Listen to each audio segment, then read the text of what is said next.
Hello, everyone, and welcome to Grid Tonight, your weekly motorsports news program. I'm Adam Lemerise, and with me, as always, is Kobe Lambeth from the Podium Finish. A special shout out to our Patreon supporters, Colin, Mark, Deshell, and Robin. Thank you for investing in Grid Network. Link to our Patreon in the video description below. And please feel free to comment in the chat room below and ask any questions. Tonight, we'll discuss David Malukas versus Jimmie Johnson for the Indy 500 Rookie of the Year, Sergio Checo Perez's new contract, a piece of the 2023 IndyCar silly season puzzle getting solved, and more racing news. We'll start discussing the hot topic that had everyone fired up on Monday night. Oh boy, Adam, were people fired up. And on Monday, IndyCar announced the 2022 Indianapolis 500 Rookie of the Year. Many expected to be the highest finishing rookie, David Malukas, who finished in 16th place, one position ahead of fellow rookie Kyle Kirkwood, who we'll talk about later on in the night. However, the award was ultimately given to seven-time NASCAR Cup Series champion Jimmie Johnson instead, who crashed out of the race with several laps remaining and finished 28th.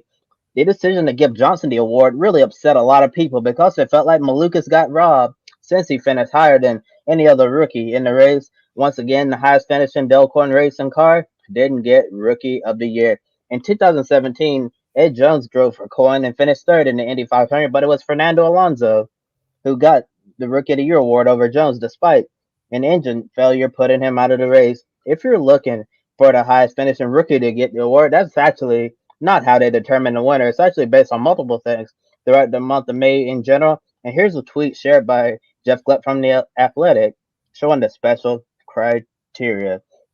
And it says the Indianapolis 500 Rookie of the Year award should be presented to the driver who has performed with the most distinction among first-year drivers in the Indianapolis 500.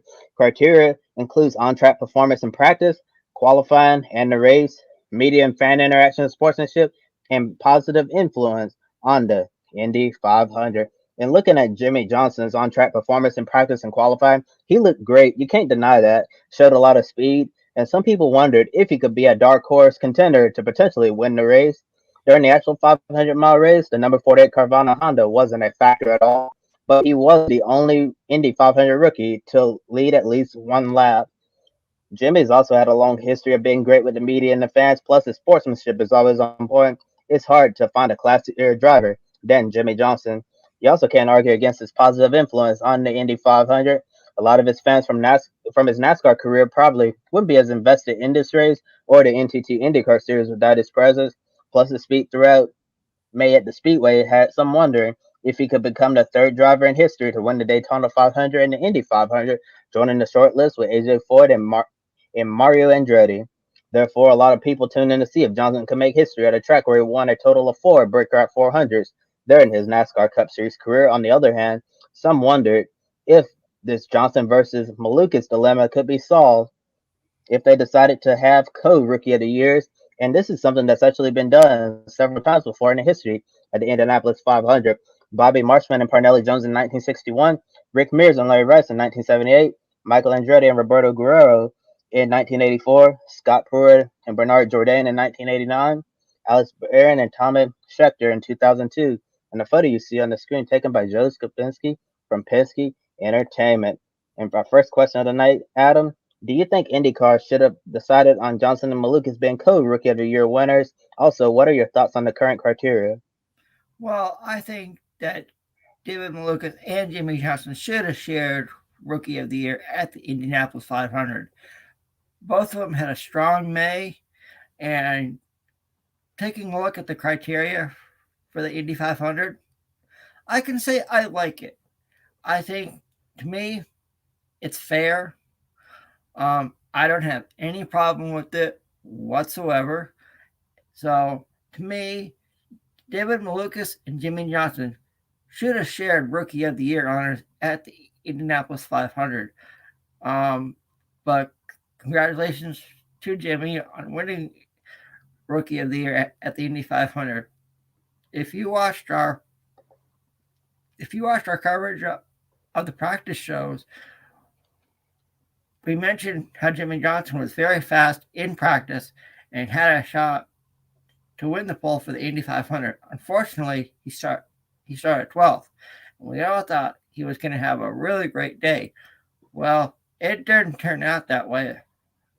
But still, Jimmie Johnson now can say he's won Rookie of the Year at one of the greatest races on the motorsports calendar. And it was funny on Monday night watching the awards banquet on Peacock.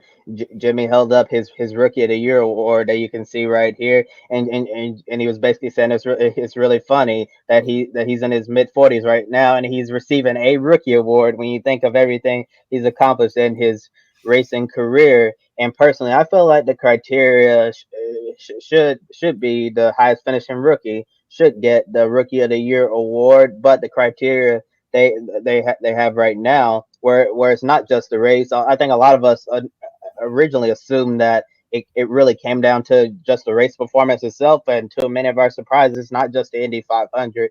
It's what happens in practice, what happens in qualifying, what happens in the race, and how you're interacting with the fans and the media, both on and off the track. Your sportsmanship, and then how are you influencing the race. And when you look at all of that, as I was saying, you can't really argue against Jimmie Johnson winning that award. And I can also say you can't argue against David Malukas as well, because his number 18 Delco Racing Honda was fast all month in practice. He almost made it into the top 12 in qualifying. He ran a really consistent race. He ran inside the top 20 all race. Didn't make a mistake, and he recovered from a practice crash. The Delcon Racing got the car fixed, and I believe the car was even faster than what it was beforehand. And yeah, so so you can really argue both Jimmie Johnson and David Malukas here, but I think in this situation, I truly believe that it might have been a better option to do co-rookie of the year. I understand that's something that hasn't been done since 2002, and it's the year 2022 now, so it's something that hadn't been done in a total of 2 decades now. But I feel like under special circumstances, like I believe this year, I believe David Malukas and Jimmie Johnson should share the Rookie of the Year award. And while a lot of people voiced their displeasure on social media over this, David Malukas clearly wasn't happy with IndyCar's decision himself. Malukas shared tweets from fans and industry members in support of him getting the Rookie of the Year award over Jimmie Johnson on Twitter. Malukas posted, "That one stings. Well, congrats to Jimmie."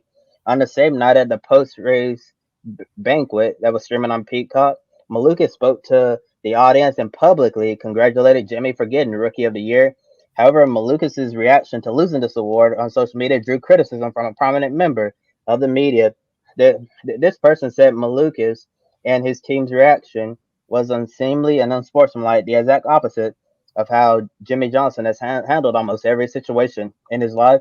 Malukas was also accused of blowing off an event, but he barked back on Twitter, saying he actually attended the event, took group photos, met with fans, exchanged hats with the fan, and he enjoyed the event, told everyone goodbye, and his PR staff gave him the okay to leave the event. In the photo you see right here on the screen, taken by James Black from Pesky Entertainment. Adam, you saw how David Malukas reacted on Twitter to what was to everything that was going on and people responding to this hot debate that ignited on Monday night. In your opinion, was Malukas' reaction to the Rookie of the Year snub justified? Yeah, I mean, we just talked about it. David Malukas should have shared Rookie of the Year honors with Jimmie Johnson. He had a he had a strong he also had a strong May all throughout practice, qualifying, and the race. And I can understand where he's coming from. He should have shared he should have shared Rookie of the honors with Jimmie Johnson, but unfortunately that didn't happen. And you know, I'm glad he acknowledged Jimmie as Rookie of the Year, but to me, it should have been a co-Rookie of the Year. You mentioned Scobie.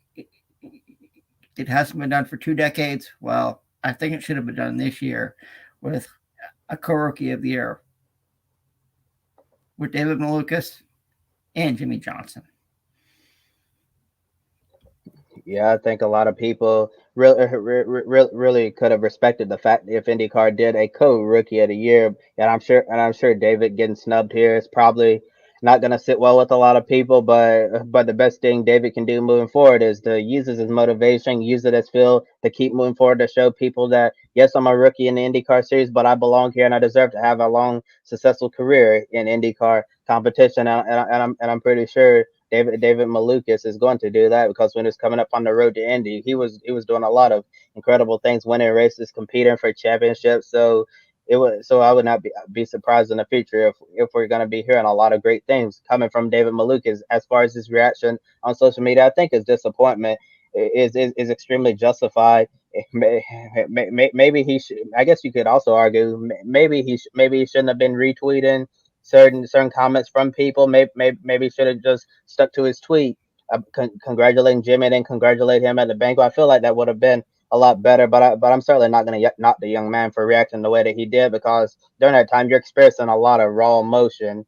And people always complain that drivers don't show enough personality. They don't show enough raw emotion. And through his Twitter feed, we're seeing all of that emotion from David Malukas. He felt like the award was taken away from him. He felt like he had earned it since he was the highest finishing rookie. And I'm pretty sure a lot of us would probably react the same way and be very very frustrated with that. And as I said, I think David's gonna use this whole situation as motivation and he's gonna be ready to go this weekend in Detroit and keep building upon his rookie season. And I think David Malukas is a young star that you got to look out for in IndyCar in due time. If he doesn't win this year, don't worry. I think he will win in the IndyCar series either next year or the year after. It's just a matter of time. He's a he's a great talent, a lot of respect for him. So I think sometime you will see the name David Malukas in victory lane. And now switching to some news from the down under in Australia at Queensland Raceway. Three generations of Johnsons enjoyed a day at the track behind the wheel of Shell V-powered Ford Mustangs. Duke Johnson, his son Stephen Johnson, and his grandson Jet Johnson. All three Johnsons shared this special family moment of getting to race each other for fun. Something that we may never see again. And to let our viewers know who these people are, Duke Johnson owns Duke Johnson Racing in the Repco Supercross Championship. He's a former series champion and former winner of the legendary Bathurst 1000. His son Stephen Johnson is also a former winner of the Bathurst 1000 and former full-time competitor in the Repco Supercross Championship. And Jet Johnson, I think sometime we'll see him on the Repco Supercross Championship grid at some point. And the photos you've seen on the screen are courtesy of Supercars. And next, here's Kobe with some news about a current F1 driver who got a contract extension just recently. And Adam, if I'm not mistaken, I also believe that Jet Johnson, he currently races in the Trans Am series Yes, he does. in Australia, and a lot of people like to say the Trans Am series in Australia is the closest thing they got down there to NASCAR racing. Yep. Yeah. So, So Jet Johnson is another name you could see on the Supercars calendar in due time. Yeah, we'll definitely be watching out for the name Jet Johnson. He's a young man right now, trying to start up his racing career, and there'll be plenty of time for him to get up to the Repco Supercars Championship if that's the path he decides to take. Well, he's a Johnson, so he might as well get prepared to go racing supercars. And moving on to our next story, Memorial Day weekend was a great time for Mexican drivers in the three main racing series around the world. Pato O'Ward signed a contract extension through 2025 to stay in the McLaren family and got a second place finish in the Indy 500. Daniel Suarez had one of the fastest cars in the Coca-Cola 600, although he ended up crashing out. Bad luck's been the story of his season, but he proved at Charlotte he can get his first NASCAR Cup Series win later in the year if all the stars align correctly. Trackhouse led nearly half of the 600-mile race. Then Sergio Perez got his crown jewel win at the Monaco Grand Prix. Perez is currently performing the best we've seen him run during his entire Formula One career, and obviously Red Bull was pleased. So they were at Checo with a 2-year contract extension until 2024. In the past, the second driver at Red Bull has always struggled to match Max Verstappen and didn't do enough to help the team in the constructors championship. Last year, Perez had his moments when he shone, but this year he's on a completely different level. Unlike anything we've seen from Checo before in Formula One. And after his signature Monaco Grand Prix victory, he's right in the thick of the championship fight up there with Verstappen and Charles Leclerc. Is Checo deserving of this new contract, and could he become a legitimate championship contender? Well, the last time an F1 driver signed a contract extension, it was Carlos Sainz Jr. at Ferrari, and he hasn't had much luck since then. But now, with Checo getting a 2-year extension and his win in Monaco, I think this gives him momentum going forward to the rest of the season. And could Checo Perez be a championship contender? Well, if you watch college sports, they always talk about the Cinderella team that nobody expected to win either March Madness or another form of college sports. And it got me thinking, could Cinderella live in Mexico and win the championship? If things happen at Ferrari and with Max Verstappen, don't be surprised if Sergio Checo Perez finds a way to win the championship. Like you said, Kobe, he's in the championship hunt, and you know he wants to win the championship just as badly as his teammate Max Verstappen. Oh yeah, he certainly wanted much better than Max, who's just coming off his first FA Formula One World Championship. I think he's very deserving of this contract. He's really proved his worth. And when you're the second driver at Red Bull, there's obviously going to be a significant amount of pressure on you to perform. As I mentioned, Max Verstappen, he's definitely the number one driver, no matter how you look at it. And that second driver at Red Bull, you're going to be compared to Max. And I think in some ways that's really unfair to compare you because Max Verstappen is a once in a generation type of talent. Sergio Perez is a really good driver in his own right, but I don't think he's on the level of a Max Verstappen. But I think he's certainly done a lot more than some of Max's previous teammates have done in the Red Bull car and really do great things to make the team happy. And I think we're really starting to see Sergio Perez in his prime right now, the best we've ever seen him driving in Formula One so far. If he can capitalize on the momentum and everything going for him right now, I think Perez might have an outside chance at this championship. In the end, I ultimately think it's going to come down to his teammate Max and Charles Leclerc for the championship. But if Max and Charles Leclerc have like sudden retirements that we've already seen so far this year, and Perez finishes up there in the points, building up consistency, we could very well see Sergio Perez, as you mentioned, now potentially be a Cinderella spoiler to try to win this championship. I just have a really hard time trying to believe that Red Bull will ever decide to make Checo their priority over Max. The only way I see that happen if Max has like a really bad stretch of races, falls behind in the points, and Sergio is ahead. That's the only way I could legitimately see them potentially making Sergio Perez the priority at Red Bull. But for now, it's still going to be Max Verstappen, no matter what. And a story first reported by Sportscar 365, there's going to be a major shakeup with a championship winning organization and DPI. Tristan Nunez lost his seat in the number 31 Whelen Engineering Cadillac DPI, replacing him as the Frenchman Olivier Pla, who got dropped from the Meyer Shank Racing DPI lineup last year because of mistakes and not living up to expectations. Ironically, Nunez has also struggled with his own mistakes and failing to live up to the high expectations of Action Express and be the co-driver that Pippo Durrani needs to defend his DPI title. While Plot joins the driver lineup for the remainder of the 2022 IMSA season, Nunez is expected to stay with the team as a reserve driver. And we knew replacing the next Formula One driver and IMSA champion like Felipe Nasr would be a significant challenge for Nunez. But sometimes when a driver is struggling, taking a timeout might be a good way to reset and come back stronger when the next opportunity roll around. In the photo you see right here on the screen, courtesy of IMSA, and it looks like Tristan is actually here joining us for our broadcast, Adam. Yeah, it's kind of cool. If you're watching, let us know what you think of the picture on the screen having Tristan Nunez in the same program with Kobe and I gotta say, last week with the graphic with Trackhouse Racing, and now the picture with Tristan Nunez,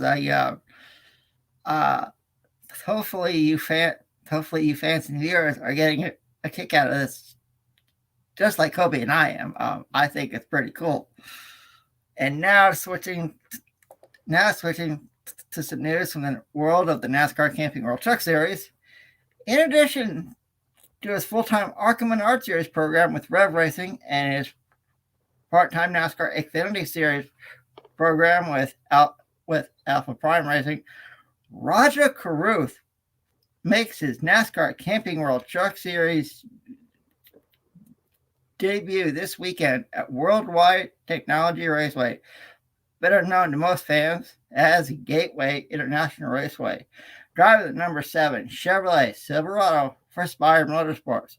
His truck will be sponsored by the Confluence Music Festival. Right now, Carruth is currently the ARCA points leader and continues to get valuable on-track experience wherever he can. And the graphic you see on the screen, courtesy of Spire Motorsports.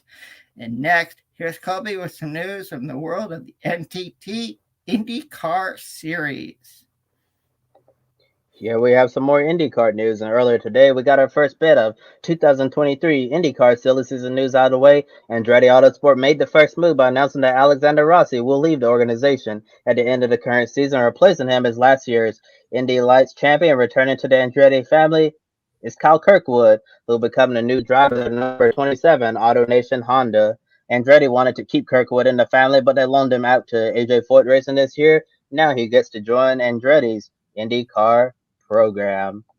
Kirkwood showed future superstar potential on the road to Indy. He's getting the most that he can out of the Foyt car. Can he really take off as potentially the next Joseph Newgarden or Colton Herta now that he's going to be an Andretti IndyCar driver? Absolutely. Remember the name Kyle Kirkwood next year. If he doesn't next year, I think he will end up in victory lane. And I think he will be a contender for the NTT IndyCar Series. He is talented. Like you mentioned, Kobe, he won the Indy Light Championship with Andretti Autosport, and now he basically comes home. We talked about David Malukas as becoming the next young gun in IndyCar. Remember this name, viewers, Kyle Kirkwood. He is for real. And he may not win this year at AJ Foyt Racing, but next year at Andretti Autosport, I think we'll see him sometime in victory lane. Yeah, I think it's definitely a given that at some point Kyle Kirkwood is going to win in the IndyCar Series. Like you said, Adam, I totally agree. Probably not going to happen this year with AJ Foyt Racing, but I think once he gets to Andretti Autosport next year, I certainly think Kyle Kirkwood has potential to go to victory lane. And also, as you said, if not next year, the following year in 2024. And I do think Kyle Kirkwood can potentially be the next American superstar in the NTT IndyCar Series. He can be the next Colton Herta, who'll be his teammate next year, assuming he doesn't bow out to Formula One. And I also think he can be the next Joseph Newgarden, somebody who can really turn things up in IndyCar competition. And Kyle Kirkwood is one of the most successful drivers that we've ever seen come through the road to Indy. He was absolutely lighting it up down there, and a lot of people were so excited when it was announced that this kid was going to be moving up full time to the IndyCar series. And I think he was in the perfect situation for his rookie year, running an AJ Foyt race in a smaller organization compared, to the global giant, which is Andretti Autosport. Because driving for AJ Foyt Racing, there's only going to be a certain amount of expectations for him rather than getting for Andretti Autosport. You're going to be expected to be competitive right away, not necessarily winning races, but certainly at least contending for a top 10 spot. And Kyle Kirkwood can certainly use his experience this year with AJ Foyt Racing to make mistakes in a lower pressure environment. And then next year, going to Andretti Autosport to drive the Auto Nation Honda, the expectations are certainly going to be a lot higher for him to perform. And he's probably going to be expected to most likely finish in the top 10, maybe top 12 in the points in 2023. And it's certainly going to be an exciting time for Kyle Kirkwood. I'm sure Michael Andretti is really happy to have him coming back into the family. And another thing that's really interesting, the press release said he's going to be driving a number 27 Auto Nation Honda, and there's no mention of Alexander Rossi's current sponsor on that car, Napa Auto Parts. And that makes me wonder if Napa is going to be leaving IndyCar. Are they going to another driver, or are they going to follow Alexander Rossi to their next destination? And those are answers we might have in just the next 48 hours or so. Now the departure of Alexander Rossi hasn't really been a surprise from Andretti Autosport. Last week on Grid Tonight, we told you about Rossi's exclusive interview with Motorsport.com. Said he'd be able to reveal his future soon after the Indy 500. For the last few months, it's been rumored that Rossi would leave Andretti and sign with Arrow McLaren SP, as several credible outlets have reported. To say the least, the last 3 seasons of Andretti and Rossi partnership has seen what many had believed to be a dynamic duo fall apart. We've seen the issues on pit road, driver errors by Rossi himself, crashes, and the chemistry just hasn't been the same anymore. Last weekend, Pato O'Ward went through to fill the 33, playing a game this or that on social media. O'Ward went up to Rossi and said, Andretti or McLaren? Rossi started laughing and he could not keep a straight face. Interestingly enough, Arrow McLaren SP is expected to make an announcement on Friday morning. The team is coming off a very successful Indy 500 with Award and Rosenquist both finished in the top five. Juan Pablo Montoya just finishing outside the top 10. Very fast Chevrolets, and they could have won the greatest spectacle in racing. Rossi has an Indy 500 victory. He almost got another one in 2019, but we haven't seen Rossi competitive on a week-to-week basis for quite a long time. In the photo you see on the screen, taken by Carl Zemlin from Penske Entertainment, and assuming that the announcement on Friday is going to be Rossi heading to Arrow McLaren SP, could a change of scenery help him rediscover his pre-2020 form? Yep. If everything is true and Alexander Rossi is going to Arrow McLaren SP, I think this is a good move. His time at Andretti Autosport, I think, has come and gone. You know, in the beginning, I think he was a top 5 driver. Now, he's a top 15 to top 20 driver. If the stories are true, and Alexander Rossi does go to Arrow McLaren SP next year,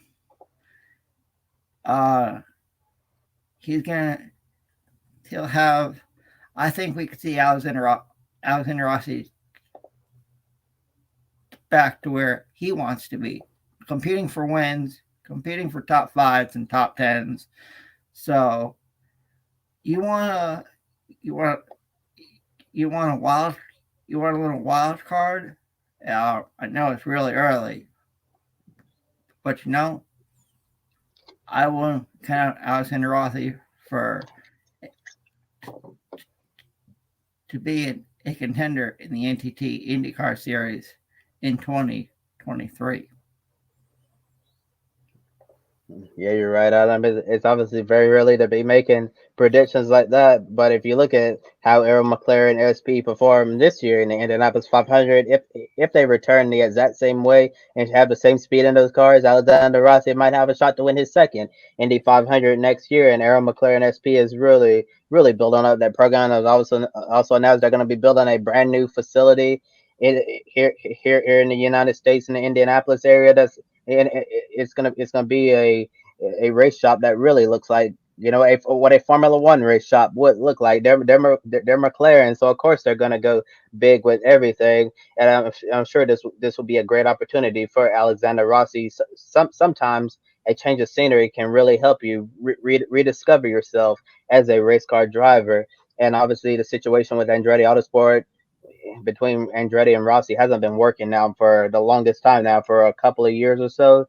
So I think it might be best for both. Well, they are parting ways, and it's probably for the best that both do part ways. Andretti gets to bring back Kyle Kirkwood, who they develop, who could potentially be the next Colton Herta as Joseph Newgarden, as we've been saying. And Alexander Rossi gets to go to gets to go represent the mighty McLaren brand. And their cars are extremely fast. Felix Rosenquist, he's had fast cars, but he hasn't always been able to put things together. But he put together a really great Indy 500. Paddle Award. Don't have to say much about him. He almost won the Indianapolis 500 if he was able to clear Marcus Ericsson on the outside, heading down into turn one on lap 200. And Juan Pablo Montoya had a strong great race as well. So Arrow McLaren SP knows how to bring fast McLaren Chevrolets to the racetrack, and I'm sure that's very exciting for Alexander Rossi, and it's going to be interesting to see if we can see the Alexander Rossi of old, as you were mentioning, Adam. But before 2020, Alexander Rossi was definitely a top five IndyCar driver, a driver you expect to be in the mix to win every single week, and a driver you expect to be contending for the championship.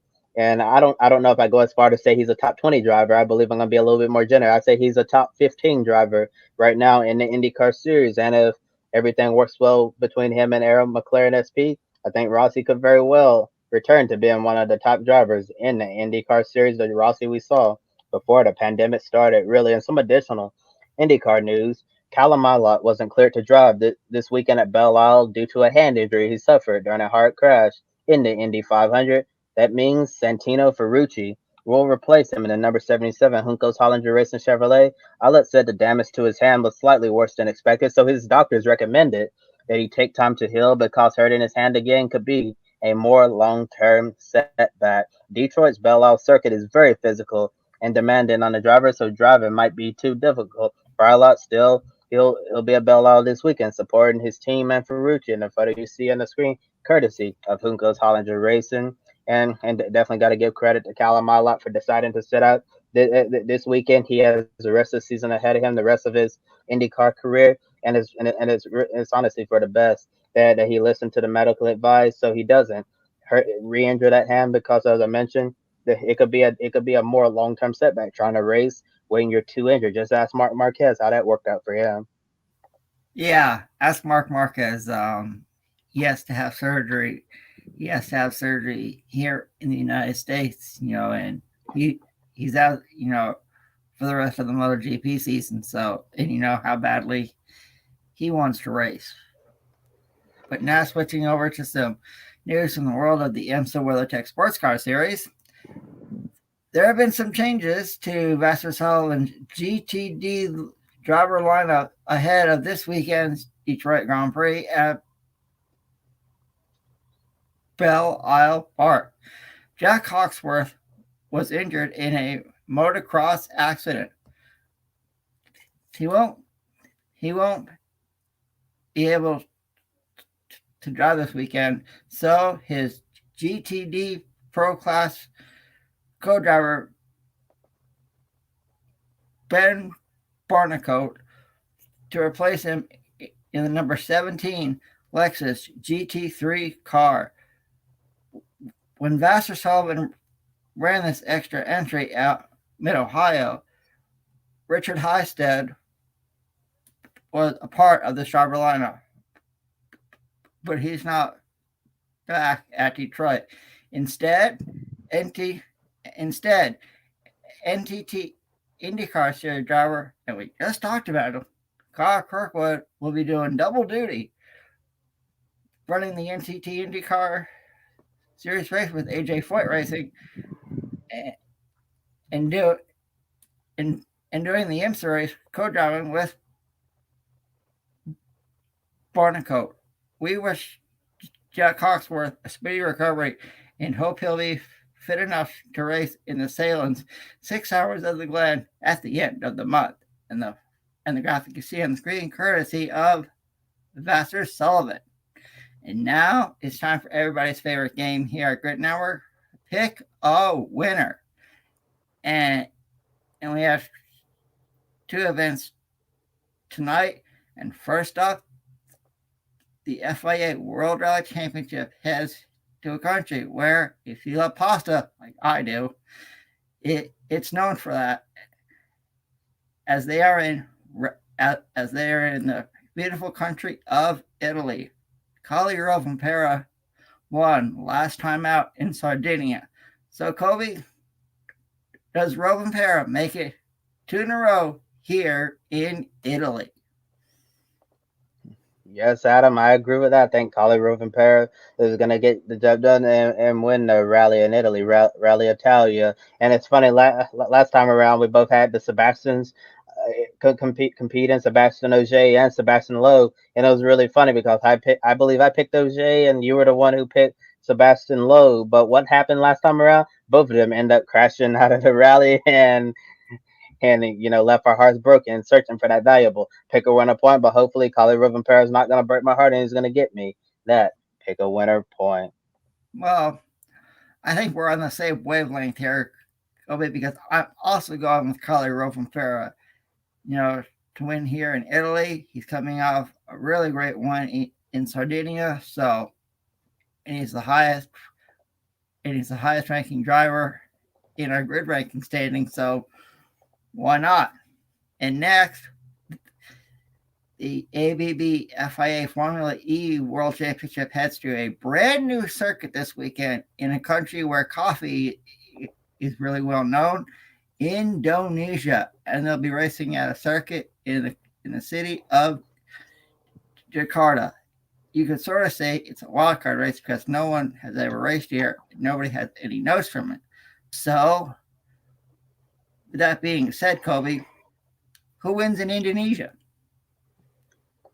Oh, that's a tough one, Adam. It's unfortunate we got to pick a winner before we actually see what practice and qualifying looks like to set the field. But I'm just gonna make a guess. I guess I'll spin the Formula E Wheel of Destiny in my mind, and I'll go with the DS Cheetah driver Jean-Eric Vergne to get the job done in Indonesia. I want to say it's really cool seeing Formula E visit these new places, see a race on the streets of Jakarta, Indonesia. And I'm also looking forward to the race later on in the season. I believe it's the season finale, the Korean E-Prix, and they'll be racing on the streets of Seoul, South Korea. I remember when Formula One ran the Korean Grand Prix back in the day. And for me, I'm going to go with a driver who's the highest rated driver in our grid ranking in Formula E, Stoffel Van Dorn. Somehow, I just think he's going to get it done. And to watch, you can go to our colleague Joshua Birch's YouTube channel and help provide all the action from Jakarta, Indonesia. And with that being said, I'll throw it over to my colleague Kobe Lambeth as he wraps up this edition of Grid Tonight for a wonderful Wednesday. Not just a wonderful Wednesday, Adam. A very hot Wednesday here in North Carolina. It was in the low 90s, and the feels like temperature was 100 degrees. And I got my fan right here blowing on me because it's so freaking hot right now, and we haven't even reached the summertime yet. So, and that's it. That's it for tonight's episode of Grid Tonight. Please be sure to like and subscribe to Grid Network here on YouTube. You can follow us on Twitter, Facebook, Instagram, and TikTok. We encourage you to take 5 minutes after our show and consider joining our Patreon, Invest in Grid Network to keep us on the air well into the future. Do you want to buy me a coffee? Click the link in the video description below and you can buy a drink for your favorite honor or talent here at Grid Network. I also want to give a big thank you to Edward Hunter from Formula E Zone who may be joining us on the air to talk about the Jakarta E-Prix. Then we have Amber and Zachary, two of our regular viewers for buying us one. We really appreciate everything you're doing for us at Grid Network, and any amount will help us continue growing our motorsports media outlet. Visit public.com, also known as the stock market social media home. A link below and referral code GRIDnet gives you $5 to invest right away. Public.com allows you to connect with your friends. You can make new friends and use tools to learn how to properly invest in the stock market. Looking at our schedule for this week, we're going to be pretty busy. Check out a new episode of Women in Motorsports at the end of the week. Be sure to follow our special coverage this weekend of the NASCAR Xfinity Series racing at Portland International Raceway. Our own Joe Sabnego and Ben Snyder will be on site at the track at PIR covering all the Xfinity and ARCA Menard Series West events. Saturday will be on the air Grid Live pre-race at noon Eastern. Sunday, Grid Live wrap-up 90 minutes after the NASCAR Cup Series inaugural race at Gateway. For Adam Lemerise, I'm Kobe Lambeth from the Podium Finish. Thank you for watching. We'll see you next time. Don't be an anonymous investor. Join the stock market social media platform public.com. Invest any amount of money and share with friends and new friends. Discover new opportunities such as new companies and potential business partners and useful tools for beginners, and share your experience with friends on public.com. Link in the video description gets you $5 for being a Grid Network viewer. Use the referral code GRIDnet for your free $5 to invest and start investing and networking on public.com.